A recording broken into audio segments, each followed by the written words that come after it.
Hi there, my name is Dr. Austin Tay. I am a UK trained and Asian based organizational psychologist. I am also the founder of Omnisci Consulting, where we specialize in executive coaching, leadership assessment and development, career transitioning, training, and workplace intervention. I have a special interest in workplace bullying and use acceptance and commitment therapy in the work I do with individuals and organizations. For more information about the services I provide, please check out my website www.omnisci.com.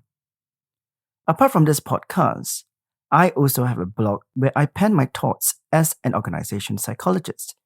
If you want to find out more about what I've shared, do check me out at www.draustintay.com.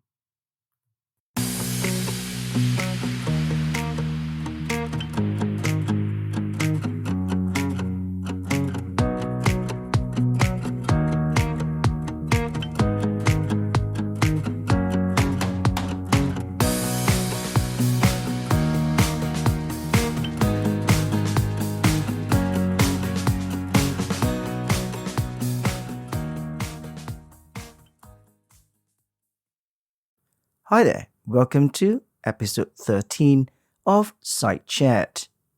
In this episode, I'm joined by James Molly-Kirk to discuss counterproductive work behavior and organization structure. I do hope you enjoyed this episode. As usual, if you have any questions or suggestions, please send them to sidechat@omnisci.com or tweet to side_chat. Hello and welcome to Side Chat. Today is the episode 13 and my name is Dr. Austin Tay and I'm joined today by James Molly-Kirk. Hi James, how are you? Hi Austin, really good, thanks. How are things in Malaysia? Same beautiful day as yesterday. Yeah, wonderful, thanks. Really good. Good. Now, in today's podcast, we will continue to talk about CWB, that is counterproductive work behavior. Now, we will look at the relationship between CWB and organizational structure. Now, a reminder of what CWB is. Now, counterproductive work behavior, as we discussed last episode, refers to the volitional behaviors by employees that have the potential to harm an organization, its members, or both. Now, it includes rudeness, sabotage, wasting time, and withholding effort. CWB is regarded as a behavior restraint, that is, a negative behavior performed in response to perceived workplace stresses. It is also an element of job performance. Now, we spoke about environmental and individual antecedents previously in the past episode to CWB. Last podcast, we discussed the use of personality questionnaire to identify dark traits and how that can be useful for organizations. Today, we will be talking about the relationship between organizational structure and CWB. Now, in particular, we will be touching on psychological safety and psychosocial climate. In discussing these two areas, we are essentially addressing the work environment hypothesis. That is, in this case, CWB is caused by what are presented in the work environment. Now, the question, of course, what is psychological safety? As usual, I'm going to give you a definition. Psychological safety is a belief that one will not be punished or humiliated for speaking up with ideas, questions, concerns, or mistakes. Now, this is a definition defined by Amy Edmondson, the Novartis Professor of Leadership and Management. Now, the concept of psychological safety stems from her research in 1999. It sounds very, very far away, but I think this whole concept of psychological safety was kind of revived quite recently with research done by Google, I think. As I said, it is research in 1999 titled Psychological Safety and Learning Behavior in Work Teams. Now, this research focuses on the construct of team psychological safety. That is a shared belief that the team is safe from interpersonal risk taking. And this study that comprises 51 work teams found that psychological safety is associated with learning behavior. So, in a sense, how safe they feel in the environment, that will kind of affect the way they learn in a working environment. Learning behavior mediates between team psychological safety and team performance. Learning behavior in this research is a set of activities whereby members within a group they engage in an ongoing process of reflection and action, characterized by asking questions, seeking feedback, experimenting, reflecting on results, and discussing errors or unexpected outcomes of actions. So I just want to be clear that this initial research is actually based on team psychological safety and not on individual psychological safety at all. Then the question for me is, how do we link psychological safety to CWB then? And based on the learning behaviors delineated by Emerson's research, these behaviors, if we break them down, kind of falls into a few categories here. One, risk-taking, experimenting, reflecting on results, and discussing about errors or unexpected outcomes of actions. Then there is also the autonomy, where the team members are allowed to reflect and then take action. The third one is more of guidance, asking questions, seeking feedback from people within the team or within the organization. When individuals working in an organization do not have autonomy, I think, in their work, they are more prone to be discouraged, not to take risks, become very risk averse. And when they have no guidance, and working with all this restriction, to me, it can be very frustrating for them. So therefore, I believe that this can easily result to some individuals feeling that they need to do something, so they will exhibit CWB. This is what I think. But what do you think, James? Yeah, it's interesting. So the idea there would be, if I got that right, that if you take the original idea of CWB being related to a stress reaction to the environment, though, as you know, I don't entirely give a free pass to people having traits that are predisposed, unfortunately, to behaviors that are counter the interests of other people. So whether it's assuming it's a stress reaction, that CWB, even if it's just avoidance behavior, disengagement, if you include those in CWB, or it's more aggressive sorts of behaviors, bullying and so on, as you well know, then yeah, if you create an environment that's not psychologically safe within those things, you don't encourage risk taking. Risk taking is shut down, or is people are punished, or is treated unfairly. So somebody takes a risk and it's rewarded, somebody takes the same risk and it's not. Or if people are, their autonomy is suffocated, which is terribly demotivating. Equally, as you're saying, a lack of guidance too can create a great deal of frustration and psycho-emotional stress. Then one could say, yeah, CWB, parts of those behaviors are likely to come people withdrawing or disengaging, at least because they're not being given the environment for them to thrive as in their work or as individuals. So I would agree with that. The bits where I would not necessarily see it as a frustration thing is it down to that the definition is quite interesting. So if psychological safety comes from, and you're right, actually, it just jumps me back to the beginning, that the Google research that was Project Aristotle, I think it was, or Project Ganymede, I forget which Romo-Greek. Yes, one of the strange names, don't they? That's right. I think it's Project Aristotle, yeah, where they came out and said that psychological safety or trust was, the driver in the Google teams of high performance. That was what really caught people's interests, and Edmondson around that. Is that if there's this belief that it's safe for taking risks, this is interesting. because if you get that wrong, now what you're saying, I think, is really right. That the fundamental basis of it is trust, and that trust is trust is at a group level trust, not individual trust. Trust is typically thought of as being individual, isn't it? Want me to you, you to me. Whereas there's a trust within the group, and that's where it's really different. So if we say that I'm going to create an environment where you can take risks, folks. You can say what you want to say. You can do what you want to do. It's safe to do so. Then that can actually create all the wrong behaviors that you don't want.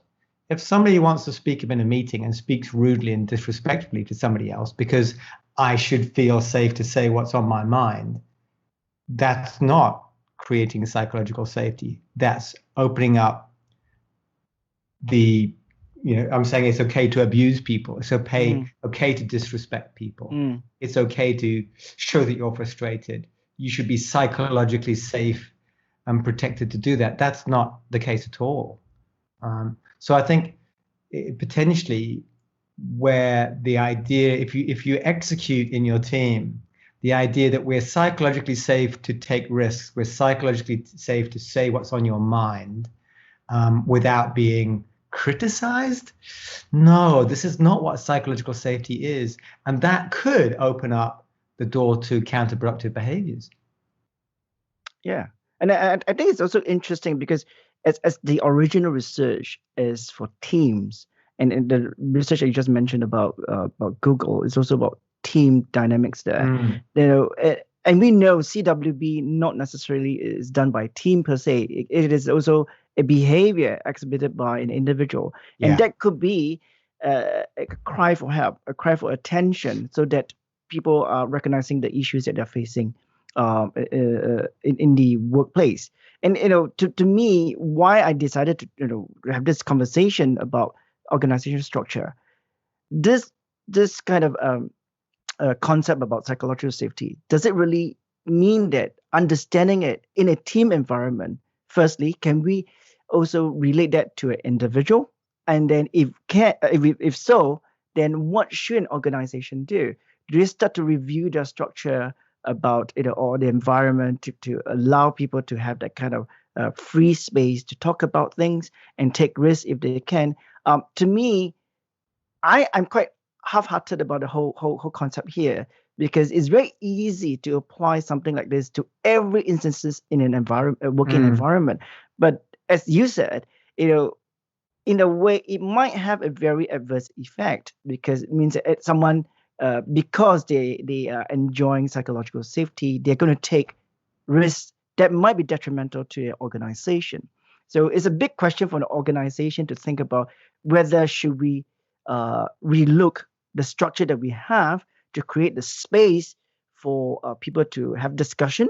Therefore, that will reduce CWB. In my mind, I'm not sure, because all of us are very different. And as you said in our last episode, people with dark traits might not necessarily show them unless there is an environment or a situation or a trigger.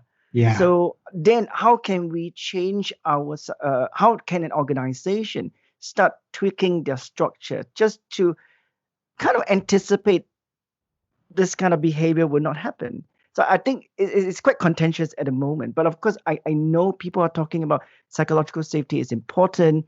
You give people who are working in an environment a say so that they will not be feeling their voices are not heard. I get that. But I think in terms of really connecting it with CWB, more research needs to be done. I'm so far, I might be wrong. I've not seen anything in relation to CWB and psychological safety, which is why we are having this conversation.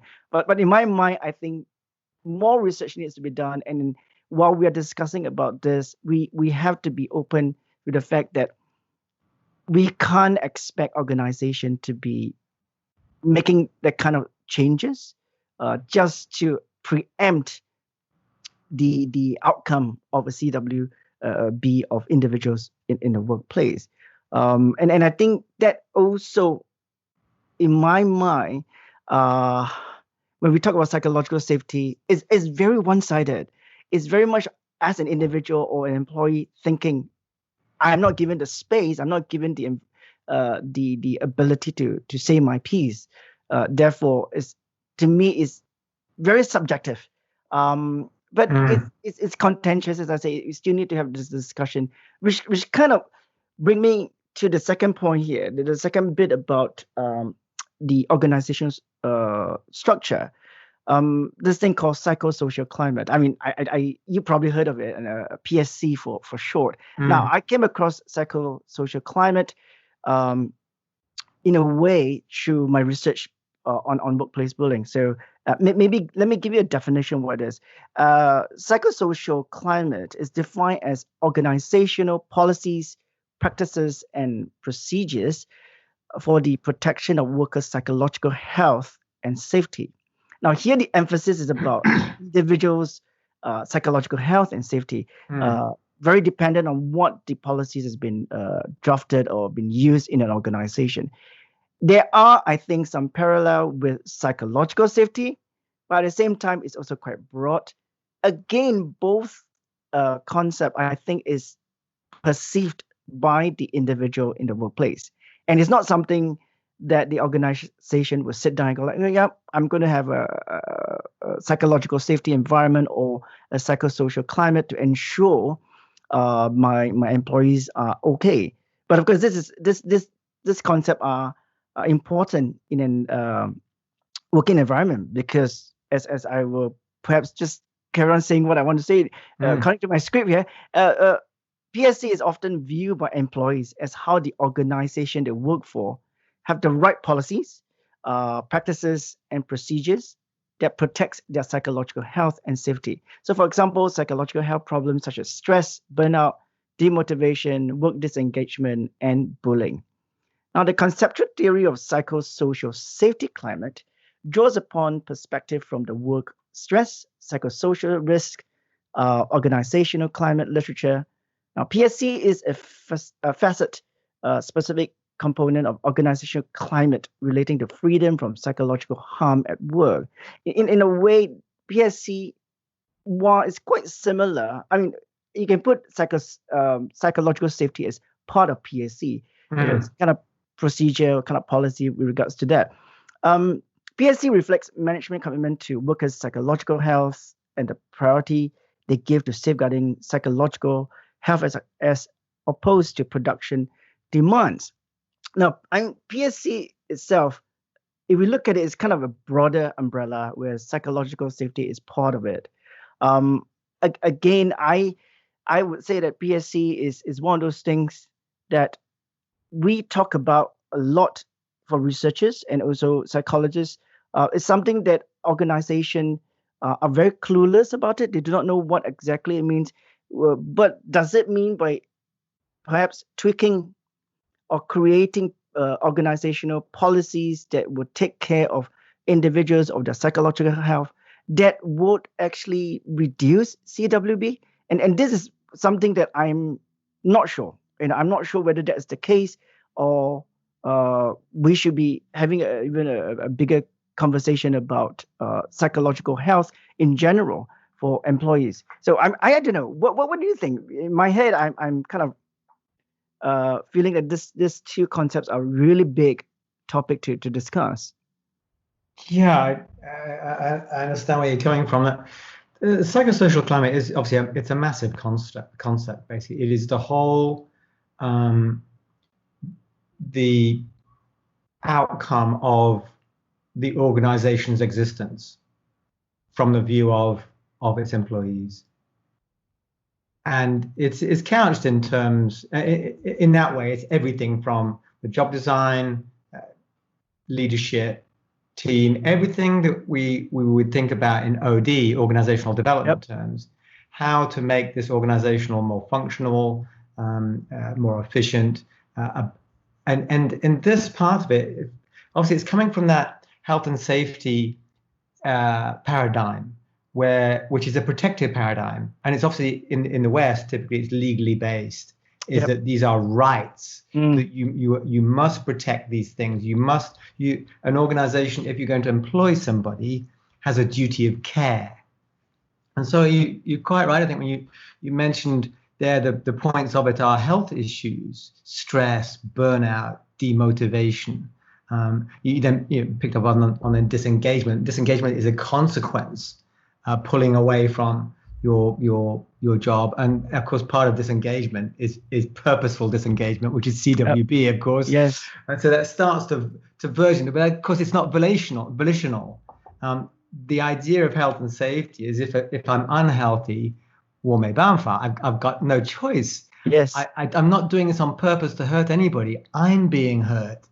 My capacity is being taken away from me, and the climate that's been created for me to work in, which is not just in some ways it talks here about this psychosocial climate. So it's more to do with the interactions with the human part of the organization, interpersonal setups, whether that's the rule execution on me, behavioral organizational fairness, leadership conduct, team norms and conduct, even that psychological safety in the team will affect my mental, my psychological health, isn't it? So I think it's definitely. So I was about to talk about, job design and so on, but it's as with motivational impacts of job design, the motivational impacts of job design and the way we structure and clarify our job roles and so on, provide demands and resources that then lead to psychological stress or health. Yep. It's the components, the impact of those psychologically on me, being overwhelmed or not, being supported or not, being given work within my capacity or not. It's the impact on my psychological health of working. So it's an extremely broad thing. It's linked to so psychological safety is definitely part of that environment, and a critical part of it, because that's me within sort of defining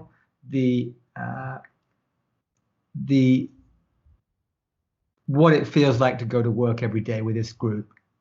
If I go in feeling apprehensive, it's because if I say or do something I'm expecting, I can predict a consequence. I go in with anxiety.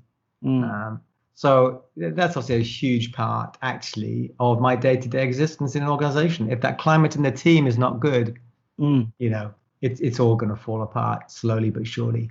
Yeah, definitely. I mean, again, from what I was saying early on when I first started talking in this podcast, these two concepts or theories sit neatly under this work environment hypothesis. And we know that from what we've been talking about CWB, individuals who are stressed, who feels they are not being heard, or they are just feeling overburdened, suffering from burnout or bullying of some sort, things that's happening within the environment that they feel the organization could have or should have done something, but they don't, they will start exhibiting that. And I think it ties very neatly. Whatever theories we are talking about that falls under the environment in the work is going to somehow affect individuals being part of the system. Because if the system itself operates on a very macro level, for a strategic person, we're thinking, okay, this is going to work. But then if they don't start thinking about, hey, how about this different cogs within the system itself? Is it functioning well? We need to have that constant checking. I think organization needs to be mindful that while it's good on paper or everything seems on the surface to be all right, it is the responsibility, as you rightfully say, the duty of care for organization to be looking at, hey, whether should we be reviewing the processes, the design of the work that we have. We have a lot of high attrition. Maybe things should change. Should we streamline certain things? And then I think this, although it's part of a kind of OD project, but it is a responsibility of an organization to be looking at this is very crucial because people make up the whole organization. You can have a big organization running on, fantastic nuclear power or what have you, but if the people are not there with you, your organization is not going to function well. And then you're going to result with a lot of other issues that's going to be detrimental to the business of the organization. And I think this is one thing that is important to highlight and to recognize that CWB is something that we can prevent as an organization. It is something there that we have to recognize. It would be foolish to think that, oh, my organization is fantastic, nothing is happening, nobody is feeling burnout or stress. I think even with the present situation that we are in at the moment, where everybody is actually working from home, I think there is an underlying issue that a lot of people don't see. If I'm working from home, I'm feeling equally stressed, or even if not more stressed than I would a bit at work, because now I am actually doing back-to-back meetings. I have to be ensuring that everything is done correctly, and my bosses might be actually monitoring me at the moment. So I think that will create also, although it's not in the workplace, but the environment now, because the environment has changed. Being at home, working from home, this is my environment. And now, because my professional life and personal life is kind of, touching each other, and we're in a very gray area, employees are going to be feeling very, very stressed and frustrated. And that would be, I think, a trigger and also a starting of them behaving counterproductively. As we were having a conversation before this podcast, people that we are talking on videos and Zoom calls, sometimes they're not even prepared to even talk to us, because the sense of time for them is no longer there, because there's no normality. They don't wake up to go to work, to a place to work. Some of them are working from home, and everything is just haywire for them at the moment. So I think as organization, as we are all over the world, we are all transitioning to working from home or using technology to help us. Organization needs to be mindful that we have to take care of our employees and ensure that their work environment is actually conducive. So it would be good to actually check on them, and ask how are they before talking about work. And I think this will definitely be able to help individuals in terms of mental health, and giving them a little more perspective about working in a new norm as we are doing today. Quite right. Yeah. So it's kind of interesting. I mean, of course, this is definitely a bigger topic than we can actually talk about in a podcast. So I'll be very interested to hear if there are people listening want us to actually talk a little bit more about it. This is just a flavor of what we understand about CWB, and then we are throwing concepts and theories together and see where it connects. And I think this two theories we have just talked about, psychological safety and psychosocial climate, falls squarely with CWB. So it would be interesting to see what else we can talk about in CWB if we are going to do another episode. This is still in the air. So, as usual, thank you very much, James, for your insight and having a conversation with me. This is going to be interesting. And if you do have any comments or suggestions with regards to the podcast, this episode or any other episode, please do send us an email on sitechat@omnisci.com or tweet to site_chat. All right. So this will be the end of this podcast. Thank you very much, James, for talking to me. And I hope we will be talking soon for perhaps the next episode. Thanks, Austin. All right, then. Thank you.